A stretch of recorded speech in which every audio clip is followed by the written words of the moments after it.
Muy bien, amados hermanos, vamos a pasar a la palabra de Dios y con ese mismo espíritu de reverencia, con ese mismo corazón de respeto a nuestro Dios, vamos a ir al Evangelio de Juan,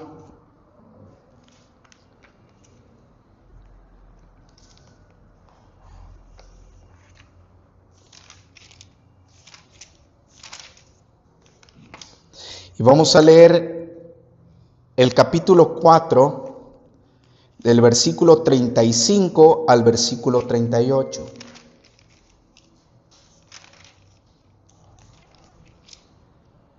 Juan capítulo 4, versículo 35 al versículo 38.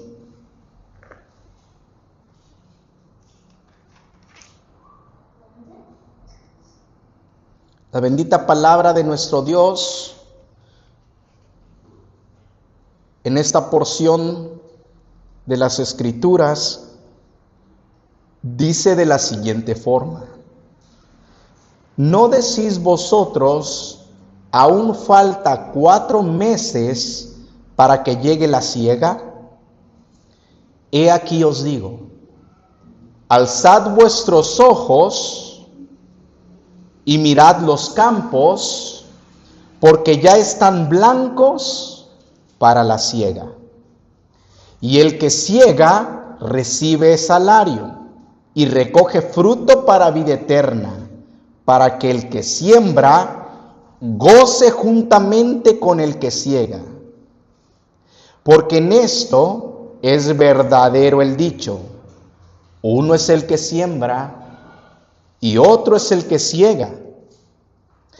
Yo os he enviado a segar lo que vosotros no labrasteis. Otros labraron, y vosotros habéis entrado en sus labores. Oremos, hermanos.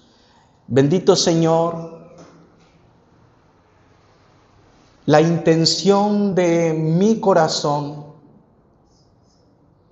es pararme en este público, en este púlpito, sabiendo y reconociendo, Señor, que usted me ha enviado predicar fielmente la palabra de Dios, exponer correctamente su palabra.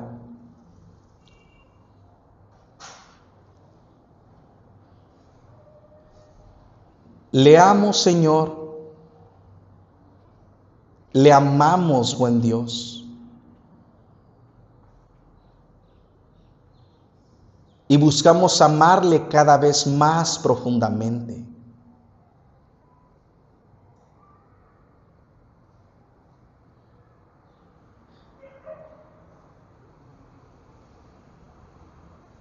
Bendito Señor, que podamos recibir su palabra y saber, siempre recordar que lo que usted pide es: amarás al Señor tu Dios con toda tu mente, con todas tus fuerzas, con todo tu corazón, y amarás a tu prójimo como a ti mismo. Así es que, bendito Señor, la intención de mi corazón no es golpear y hacer daño,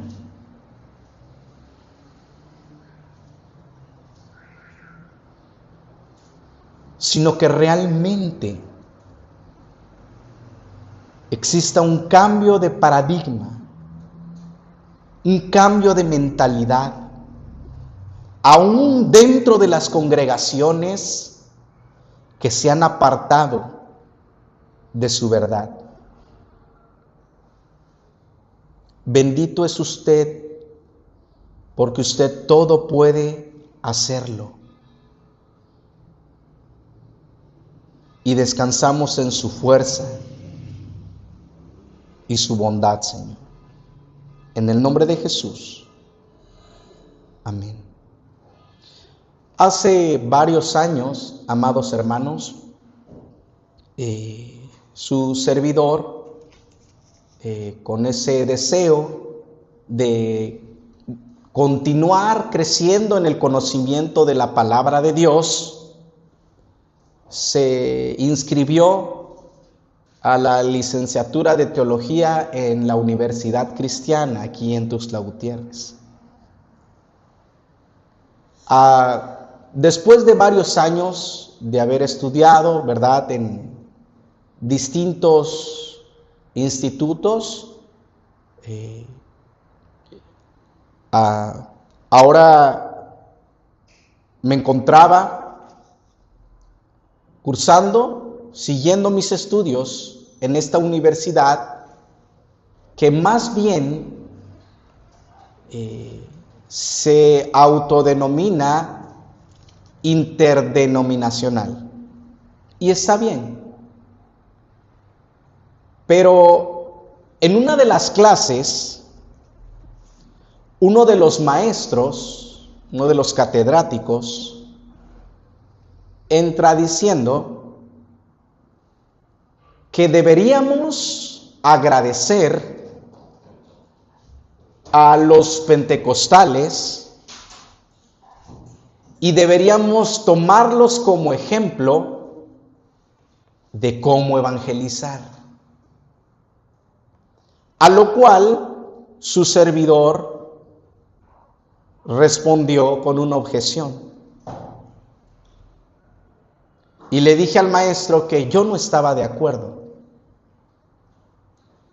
Pero permítanme esta mañana, amados hermanos, explicar un poco qué implica la tarea evangelista. ¿Qué implica evangelizar?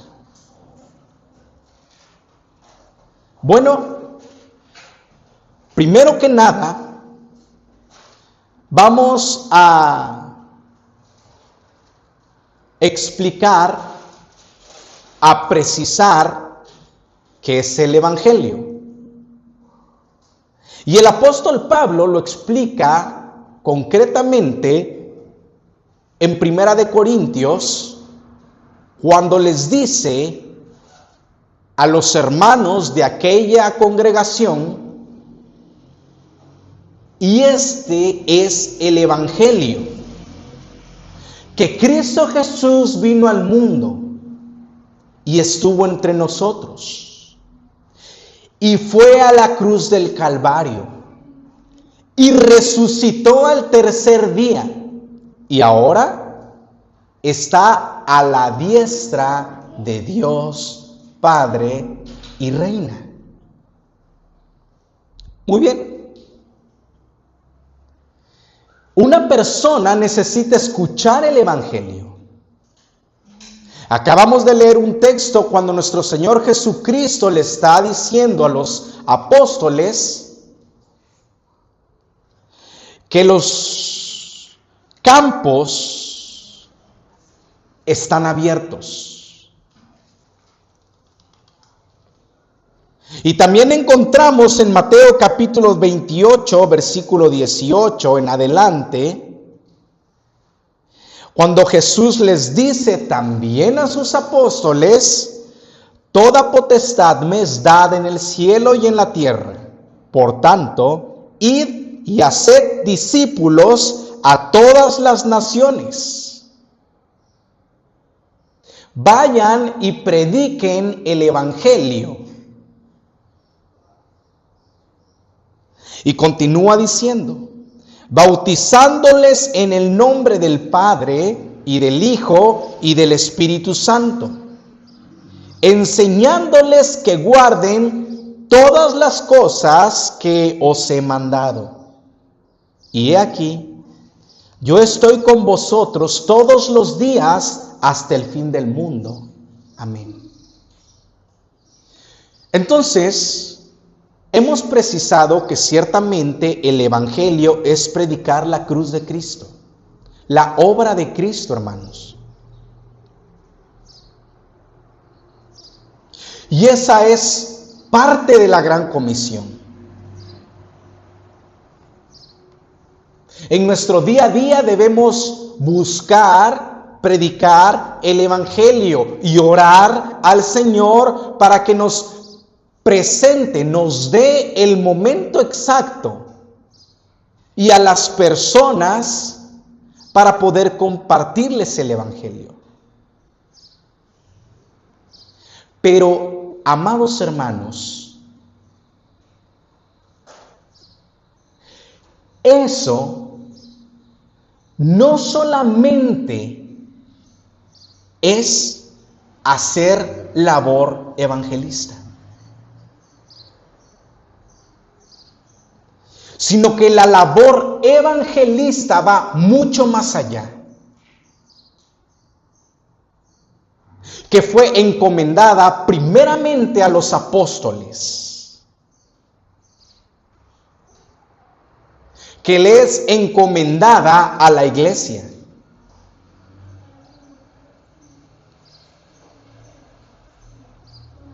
Porque no solamente se trata, amados hermanos, de compartirles el Evangelio, sino que se trata también de enseñarles que guarden todas las cosas que Cristo nos ha mandado. Y aquí, dice nuestro Señor, yo estoy con ustedes todos los días, hasta el fin del mundo.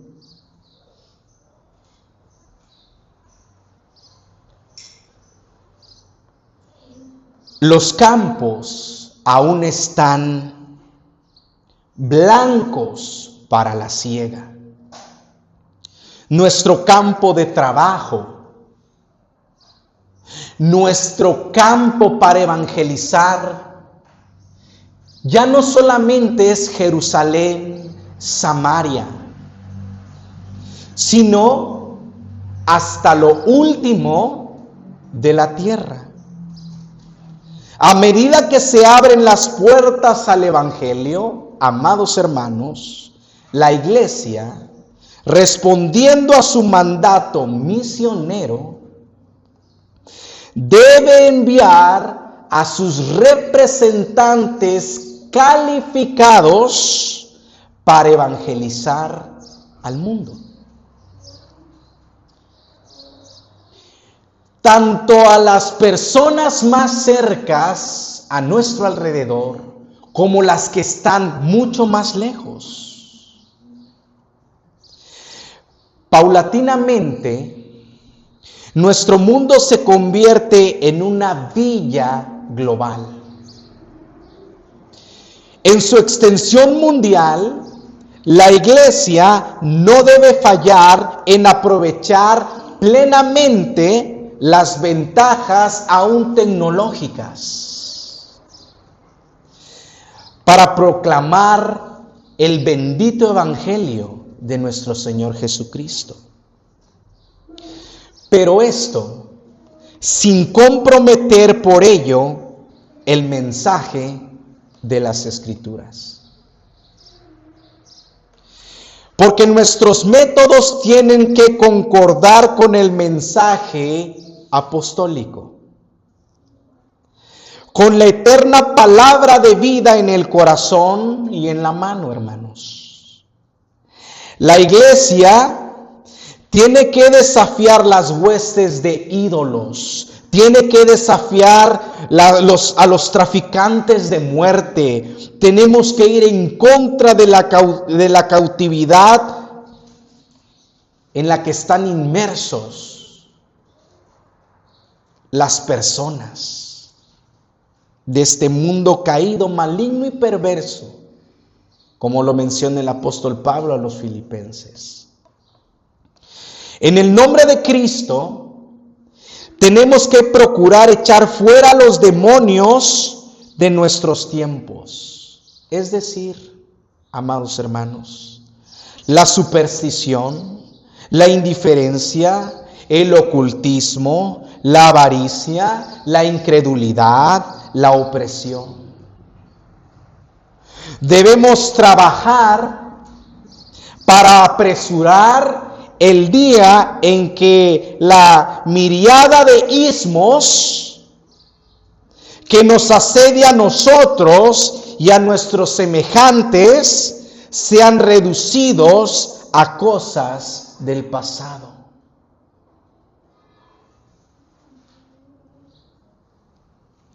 Debemos trabajar para que el secularismo, todos estos términos como el socialismo, el capitalismo, el humanismo, el egoísmo, el hedonismo, el materialismo, el racismo, el nacionalismo, sean desechados de la sociedad. Y empezamos desde el Israel de Dios, que es el pueblo de Dios, que es la iglesia de Cristo. Entonces,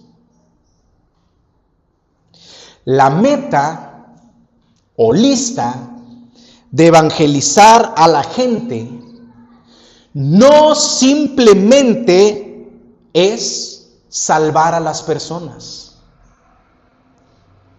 sino de restaurar la imagen de Dios a su funcionamiento propio en toda la vida, para mayor gloria de nuestro Señor.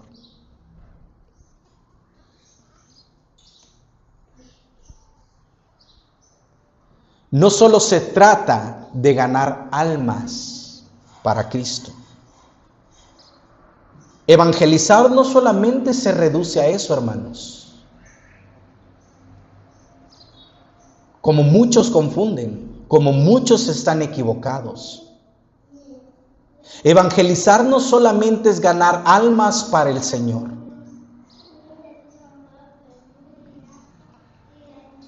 Sino de restaurar la imagen de Dios a su funcionamiento propio en toda la vida.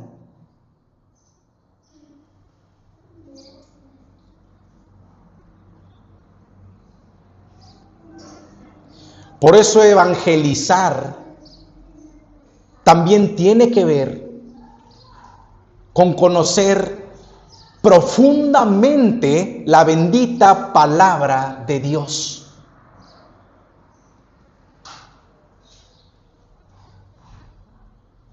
Es que yo soy evangelista, dicen unos. ¿Y por qué eres evangelista? Porque predico la cruz de Cristo. Ok, pero no solamente, amado hermano, es predicar la cruz de Cristo, sino que tienes que saber que también es derrumbar, destruir todo argumento que se levanta en contra de Dios. ¿Cuál es tu postura en contra del socialismo, en contra del capitalismo, en contra del humanismo, en contra de todos esos ismos que se levantan contra la palabra de Dios? Porque si tú solamente le compartes el evangelio a una persona y la dejas ahí,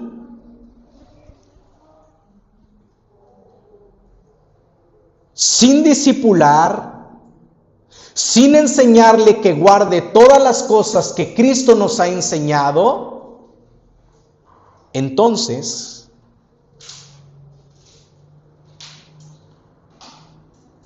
esas personas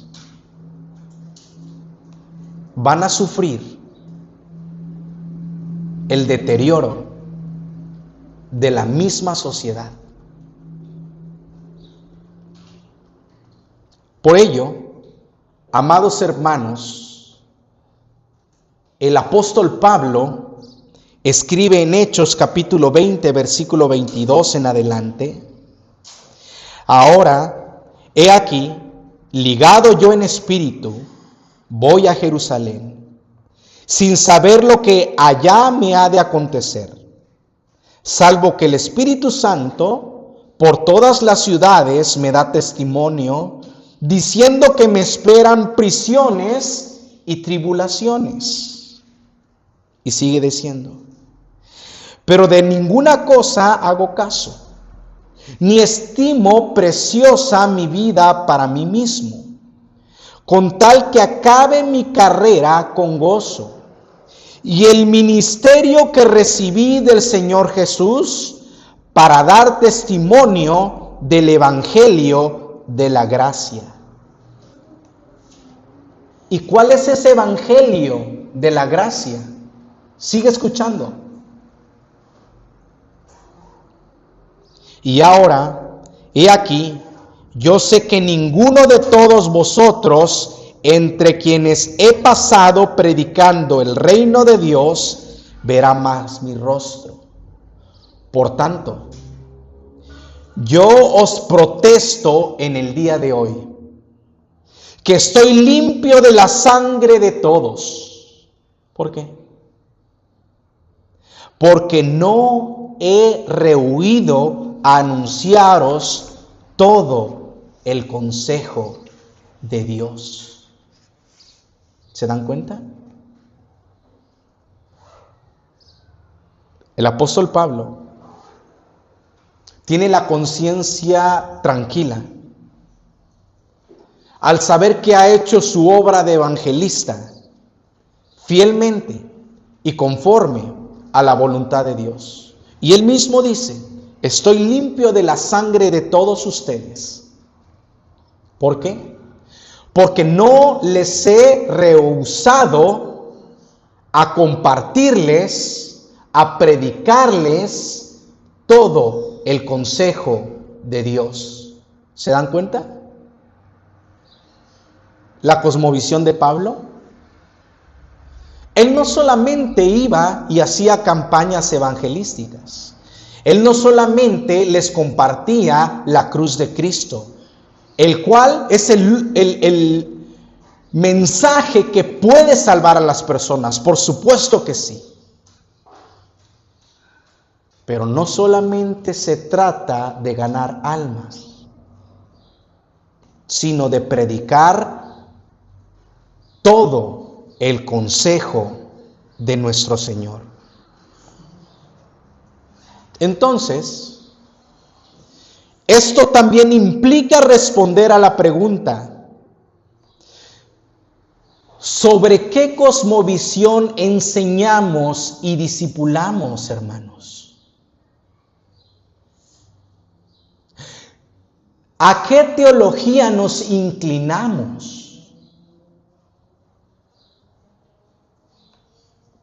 Primeramente, amados hermanos, entre muchas otras cosas, pero seré breve, tenemos que reconocer la imperiosa necesidad de pertenecer a una bendita tradición venerable.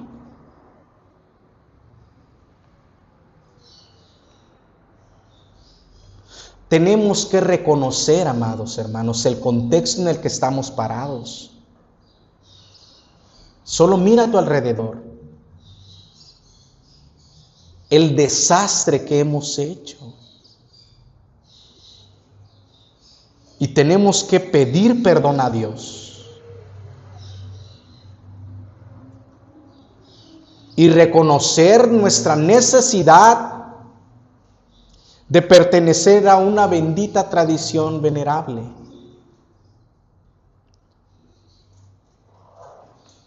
La tradición es la sangre misma de la teología.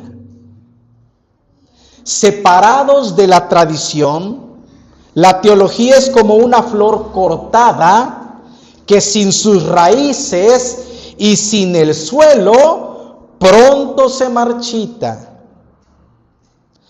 Una teología sana nunca nace de algo nuevo. Al honrar a la sana tradición, se asegura continuidad teológica con el pasado. Como dice el proverbio, la tradición es el prólogo del futuro. Por eso, toda dogmática, toda teología que se aprecie como tal, toda teología válida, vamos a llamarle así, debe definir su posición en una u otra tradición confesional.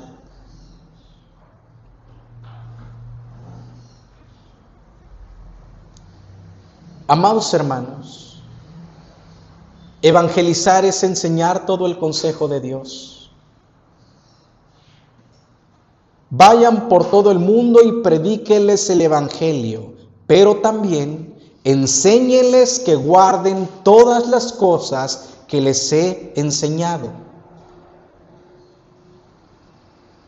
Ese es el mandato de nuestro Señor. Esa es la gran comisión de nuestro Dios,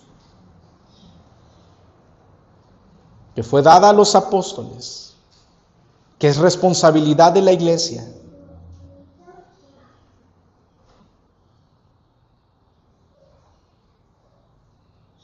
Enseñar el consejo de Dios implica conocer todo el consejo de Dios.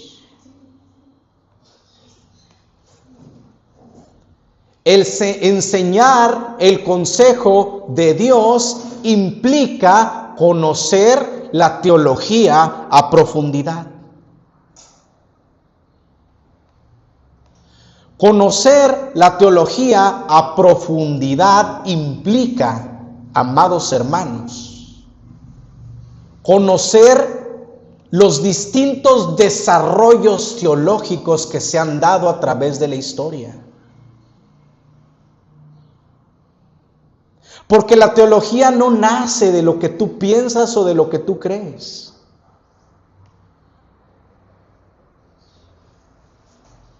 La teología bíblica se ha venido desarrollando a través de la historia por medio de pastores, maestros, evangelistas que Dios ha levantado a través de la historia. Por eso Efesios capítulo 4 enseña que Dios ha constituido a pastores, maestros y evangelistas para la edificación de la iglesia. Y estos pastores, maestros y evangelistas acuñan su teología desde la palabra de Dios. Por medio de las enseñanzas, a través de las enseñanzas, a partir de las enseñanzas de los profetas y apóstoles. Por eso nuestro Señor Jesucristo, en el primer versículo que leímos, menciona que, porque en esto es verdadero el dicho, uno es el que siembra y otro es el que ciega. Yo os he enviado a cegar lo que vosotros no labrasteis. Otros labraron y vosotros habéis entrado en sus labores.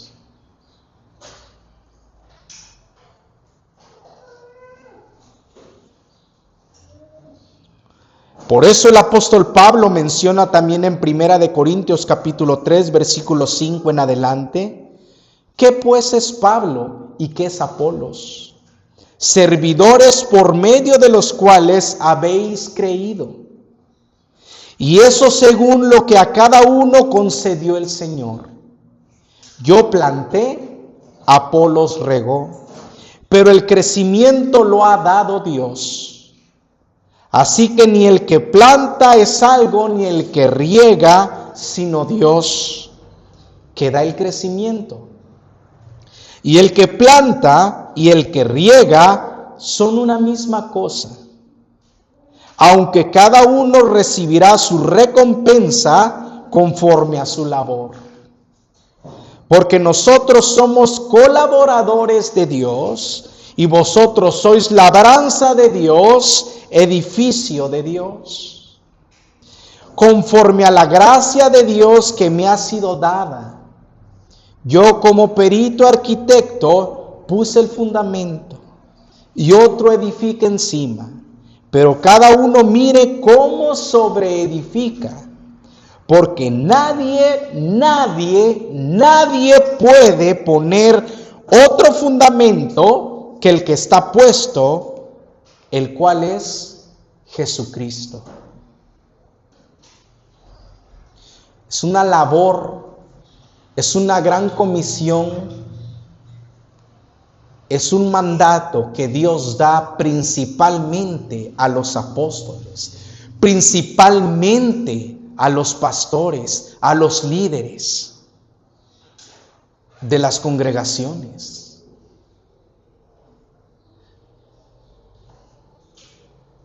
Porque es una labor, es la labor más importante que existe en esta tierra, hermanos. Predicar la palabra de Dios. Por eso es lamentable cuando desde el púlpito se empiezan a compartir cosmovisiones alejadas totalmente de la bendita palabra del Señor. Por eso es lamentable, hermanos, cuando los líderes de las congregaciones defienden el secularismo. Y ahí los tienes, tomando partido por el socialismo algunos, por el capitalismo otros.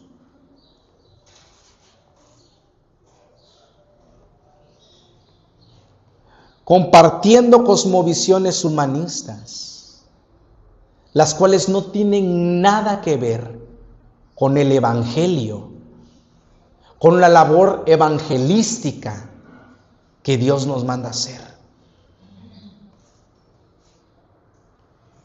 Así que, primeramente, no se gana nada con ocultar la tradición a que se pertenece, ni mucho menos con no adherirse a una tradición venerable, hermanos.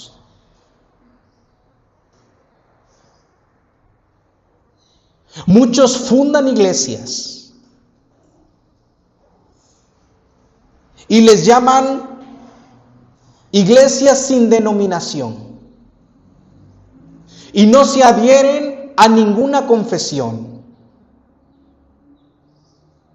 y no comparten ninguna tradición venerable. Entonces viene lo esperado, lo terriblemente esperado para esas congregaciones. ¿Y qué es ello? Que comienzan a crear sus propias teologías.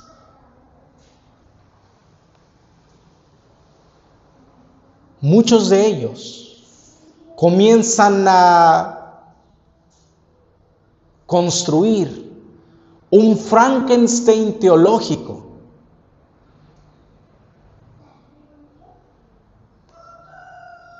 y eso termina siendo un daño profundo a la congregación, a la sociedad. No es que la tradición, amados hermanos, sea la norma final para hacer teología. La norma para la dogmática, como para toda la vida, sigue siendo la palabra de Dios. La norma no normada solamente es la palabra de Dios, hermanos, no la teología. Nunca olviden eso. Norma no normandum. La palabra inerrante, la palabra suficiente, la verdad absoluta se encuentra en las Escrituras, en la palabra de Dios. No obstante, la tradición sigue siendo de crucial importancia. Ella es portadora de la identidad de una comunidad, del estímulo para su espíritu emprendedor. Ella da forma a sus hábitos de pensamientos. Es el foro de sus reflexiones teológicas. La tradición es el canal histórico-cultural dentro del cual los teólogos cristianos responden a los requerimientos de la palabra de Dios en sus emprendimientos dogmáticos. Sola Escritura, amados hermanos, trabaja con desarrollos teológicos. Sola Escritura trabaja con teología. Muy bien. Alguno dirá, es que yo soy solo Escritura. Yo soy solo Biblia.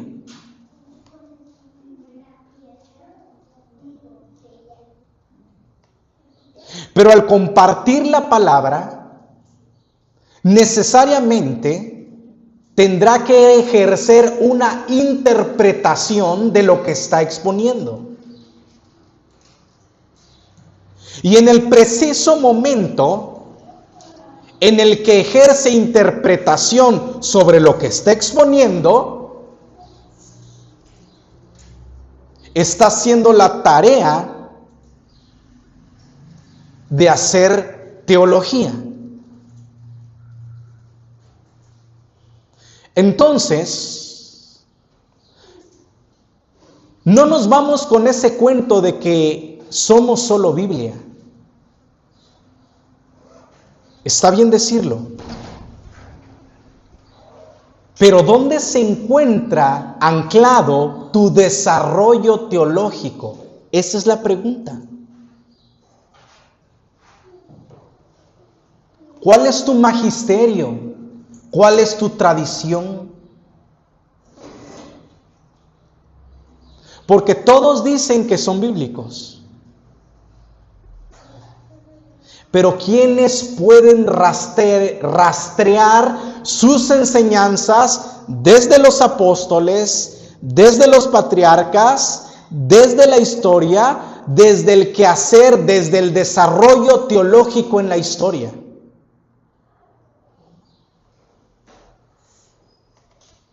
Entonces, amados hermanos,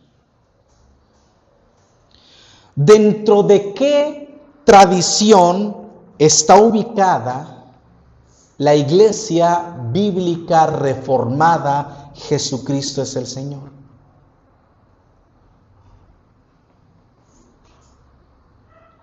¿Podría responder eso? Esa es la tarea, hermanos.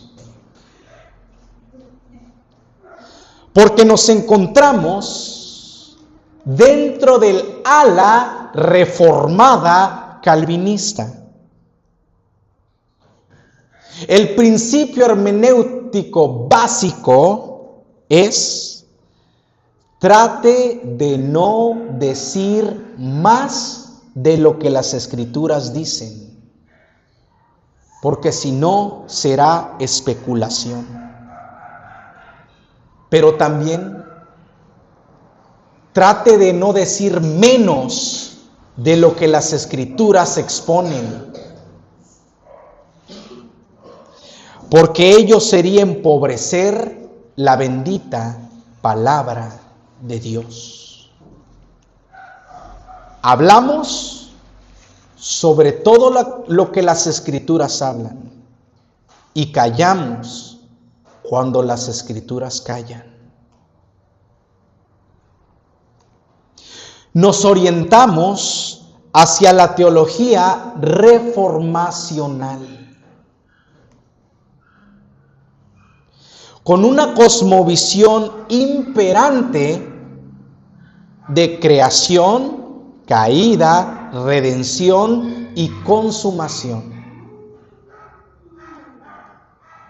No va a haber tiempo para explicar a profundidad todos los conceptos que les acabo de comentar, hermanos. Pero nos estamos centrando en la importancia de lo que implica hacer la labor evangelista o evangelística.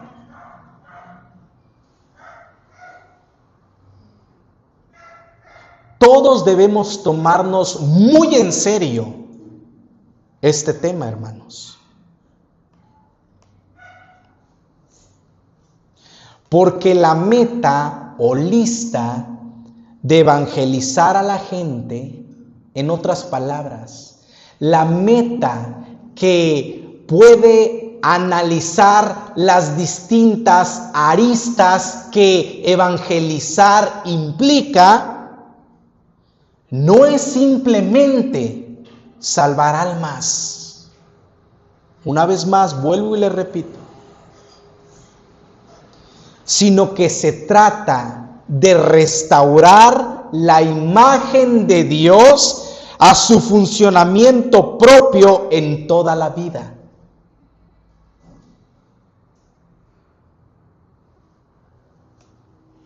Por eso nos apartamos de la escolástica dualista.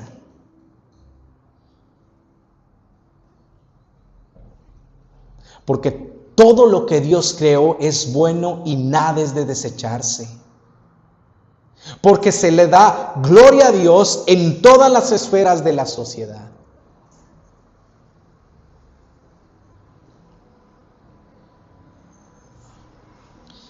Porque la meta o lista de evangelizar a la gente no es simplemente enseñarles ciertos temas cada mes.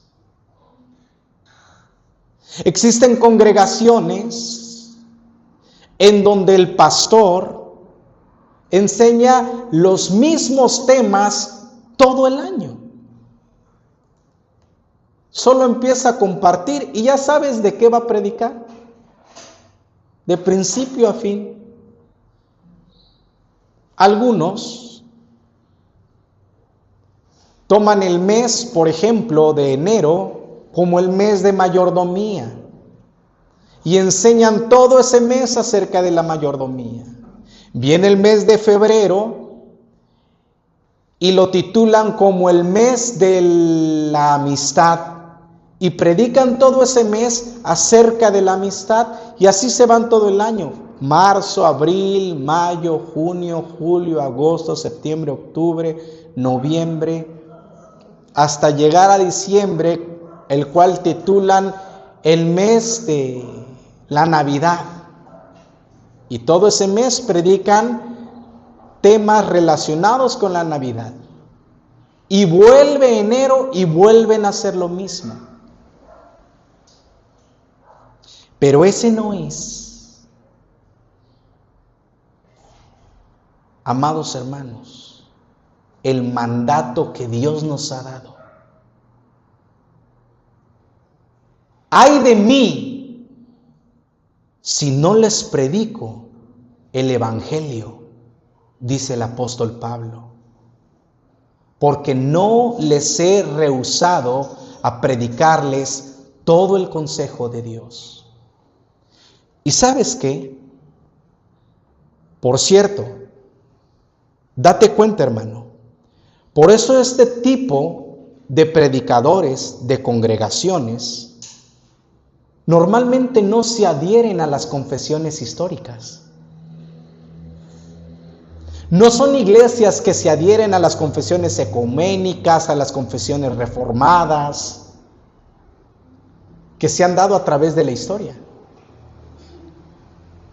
Porque carecen realmente de una teología bíblica y profunda. Ellos nunca te van a hablar de lo que es una teología sistemática.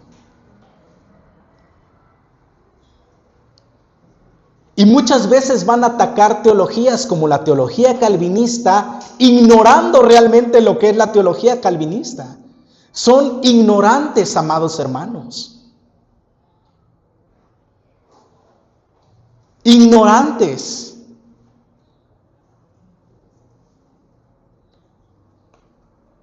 Pero el apóstol Pablo menciona, porque no he rehuido a anunciarles todo el consejo de Dios. Porque desde el púlpito se predica desde Génesis hasta Apocalipsis, con sus implicaciones interpretativas, hermenéuticas, exegéticas, con sus implicaciones teológicas que esto requiere.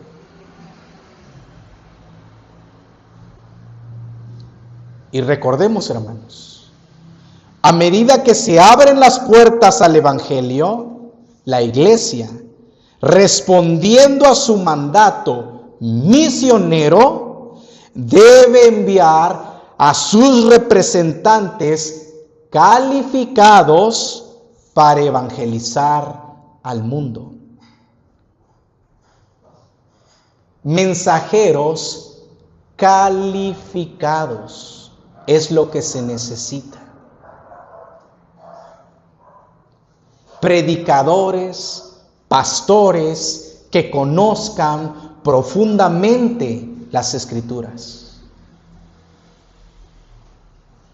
Se nos enseña en la Universidad Juan Calvino que no todo teólogo puede ser un pastor, pero necesariamente un pastor,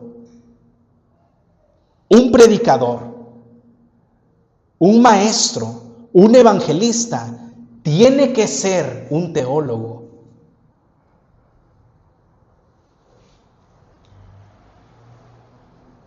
Lo que el pueblo de Dios necesita, lo que la sociedad necesita, son nombres calificados para enseñar la palabra de Dios.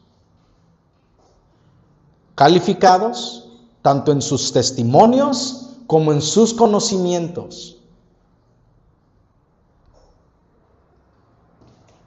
Pero hoy en día vemos, aún en nuestro contexto, que cualquier peludo se para a predicar.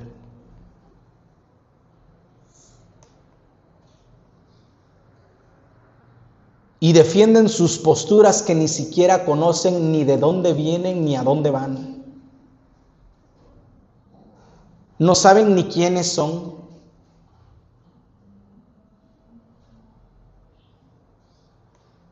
No hay una identidad con la iglesia histórica en muchos de ellos. Y eso es terrible, hermanos. Y eso vemos en nuestro contexto hoy en día. Y se han adueñado de la radio, de la televisión, de los parques, de las congregaciones. Y son ignorantes, hermanos. Son ignorantes de la palabra de Dios. ¿Y qué vamos a hacer?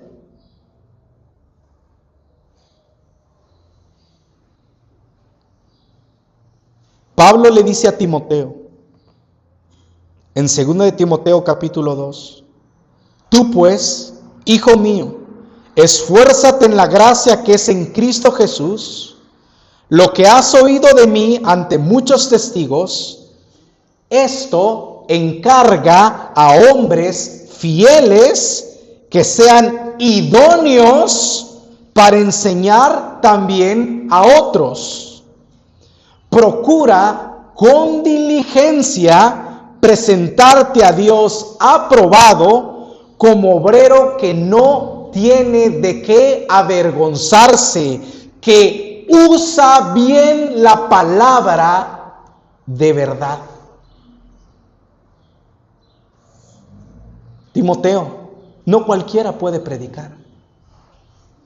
No cualquiera puede pararse en un púlpito. Tiene que conocer, tiene que dominar las Escrituras.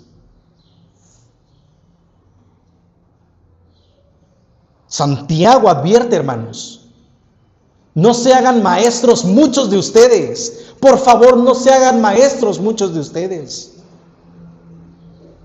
sabiendo que recibirán mayor condenación. Porque ¿de dónde viene todo el desorden muchas veces en la misma sociedad?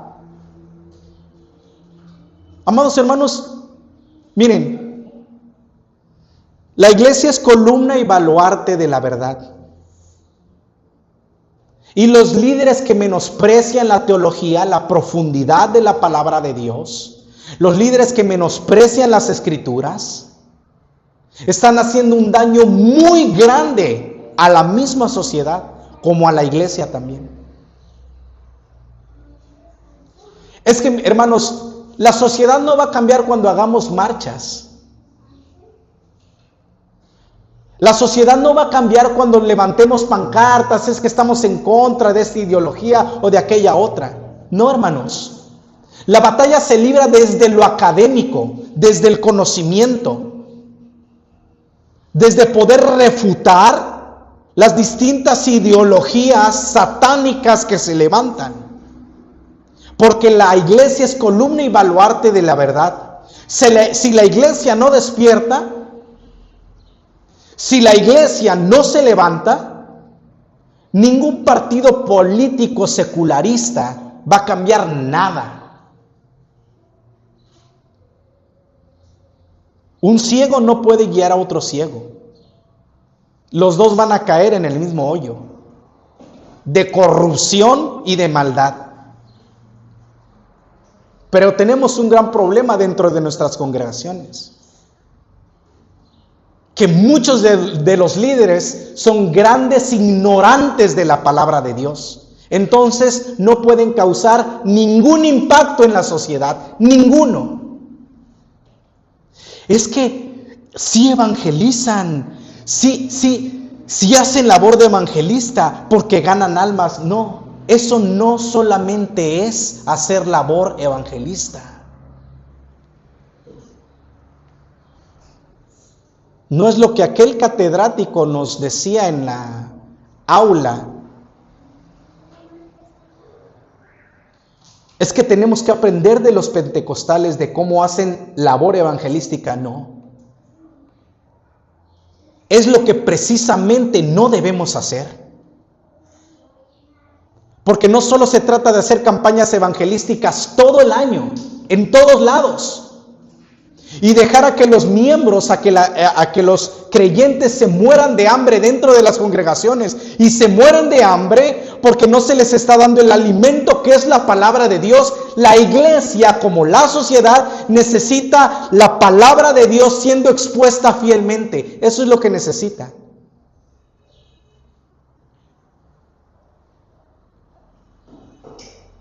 Por eso, el apóstol Pablo menciona en 1 de Timoteo capítulo 3 que el pastor, que el que va a enseñar en la congregación, entre muchas otras cosas, no debe ser un neófito. ¿Y qué es ser un neófito, hermanos? Lo que muchos pastores son hoy en día. ignorantes.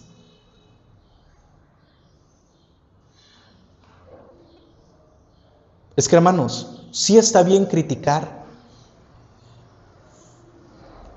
a la política secularista. Sí está bien ir en contra de las ideologías que se están levantando en contra de la palabra de Dios.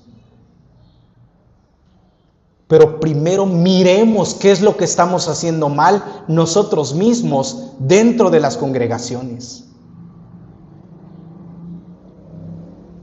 Un neófito es una persona recién convertida. Un neófito es una persona que ha sido adherida recientemente. Un principiante, un novato, un primerizo, un aprendiz, un inexperto, alguien que no domina las escrituras, alguien que cree que solamente necesita conocer 7 sermones distintos para predicar en todo el año, o en las distintas campañas disque evangelísticas que está haciendo. Y no, hermanos, no se confundan, porque Dios sigue obrando. Porque una cosa es la bendita soberanía de Dios, que sigue salvando a las personas, aún en medio de cualquier denominación, iglesia, campaña evangelística. Dios sigue salvando a las personas, porque Dios es soberano. Porque al que Él se ha determinado salvar, lo va a salvar en el día, la hora y en el momento en el que Él ha establecido. Ya sea por medio de un ignorante, pero lo va a salvar. Pero una cosa más es, vuelvo y le repito, la soberanía de Dios, y otra cosa es nuestra responsabilidad como iglesia, como hombres y mujeres que amamos a Dios. Porque nuestra responsabilidad es profundizar en la palabra de Dios para hacer la labor evangelista como Dios lo ha mandado.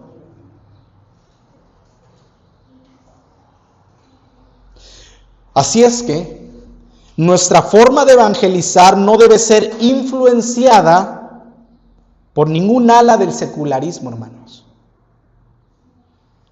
Ignorar la profundidad teológica o menospreciarla nos convierte en presa fácil del secularismo, convirtiéndonos en promotores de agendas que no tienen nada que ver con el evangelio.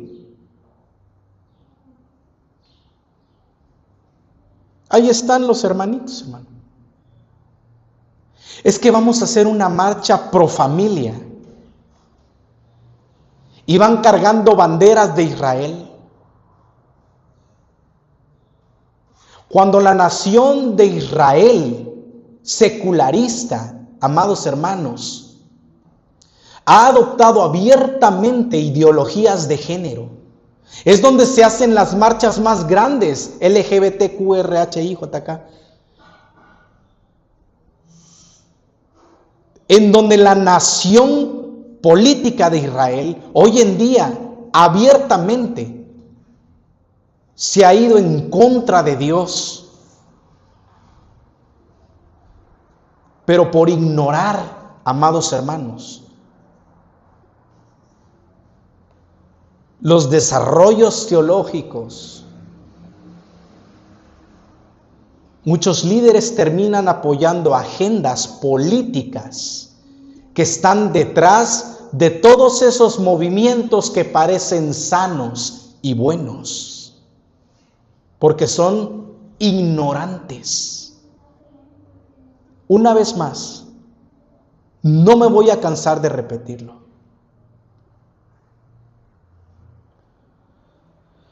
Ignorar la profundidad teológica o menospreciarla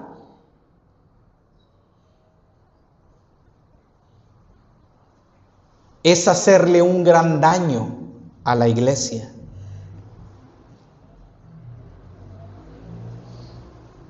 Pablo también le menciona a Timoteo: te encarezco delante de Dios y del Señor Jesucristo, que juzgará a los vivos y a los muertos en su manifestación y en su reino, que prediques la palabra, que instes a tiempo y fuera de tiempo, redarguye, reprende, exhorta con toda paciencia y doctrina.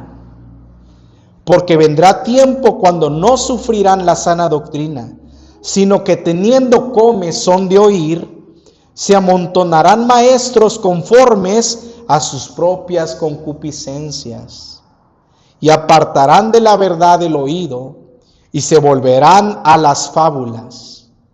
Pero tú sé sobrio en todo, soporta las aflicciones, haz obra de evangelista, cumple tu ministerio.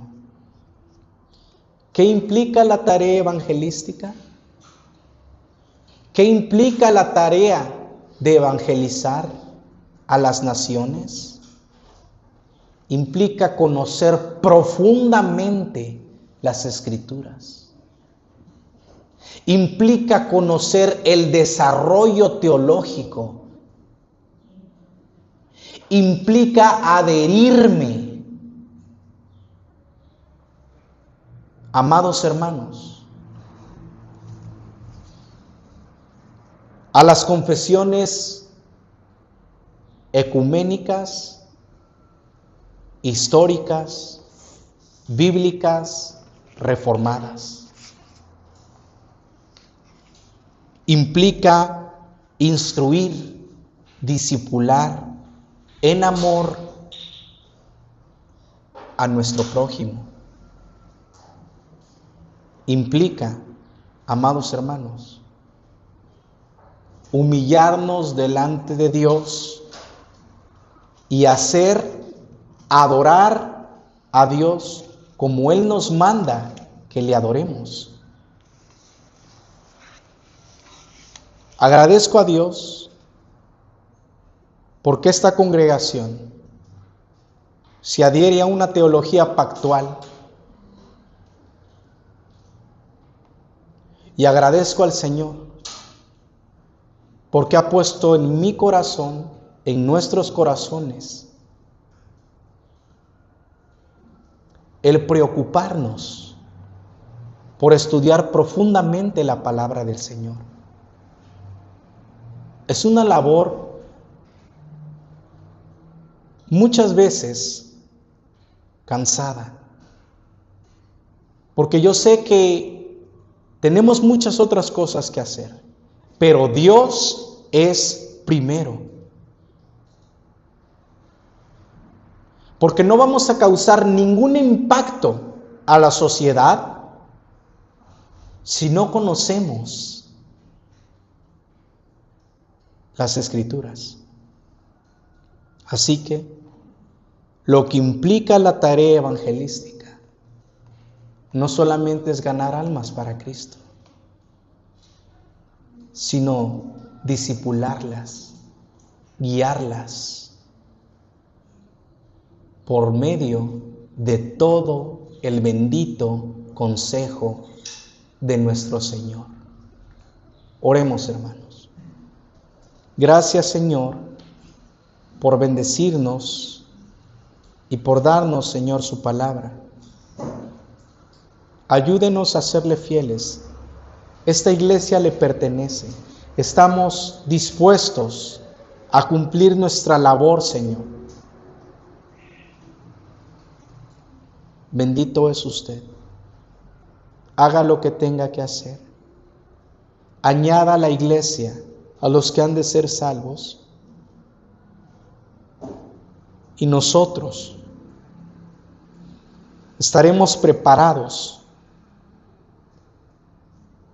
para poder instruir correctamente como usted lo manda, Señor.